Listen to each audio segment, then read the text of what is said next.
বিলোনিয়া ঋষ্যমুখে গেলেন সাংসদ রাজীব ভট্টাচার্য। ঋষ্যমুখের আমজাদনগরের বন্যাপীড়িত মানুষের বর্তমান পরিস্থিতি খতিয়ে দেখতে এসেছিলেন সাংসদ রাজীব ভট্টাচার্য। শরণার্থী শিবিরে গিয়ে খোঁজ খবর নেন সাংসদ। দলীয় কর্মীদের বন্যার্তদের পাশে থাকার আবেদন জানিয়ে আসেন রাজীব ভট্টাচার্য। বন্যার্তদের সঙ্গে আলাপচারিতা পর্ব সেরে সংবাদ মাধ্যমের সামনে কি জানিয়েছেন সাংসদ রাজীব ভট্টাচার্য শোনাব। বৃষ্টিতে আমাদের দক্ষিণ ত্রিপুরা জেলার আমজাদনগর, বিলোনিয়া এবং আমাদের শান্তির বাজারের কিছু জায়গায় বন্যায় এফেক্টেড হয়েছে।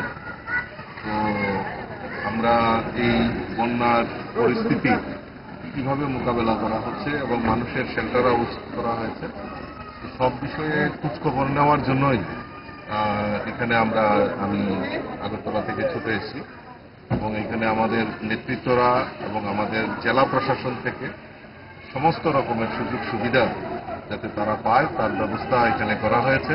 বিশেষ করে এই আমজাদনগরে প্রতি বছর একটা বন্যার পরিস্থিতি তৈরি হয়। এগুলি স্থায়ী সমাধানের জন্য অলরেডি জেলা শাসকের তরফ থেকে একটা প্রপোজাল সেখানে পাঠানো হয়েছে। আমিও ব্যক্তিগতভাবে মাননীয় মুখ্যমন্ত্রীর সঙ্গে কথা বলবো।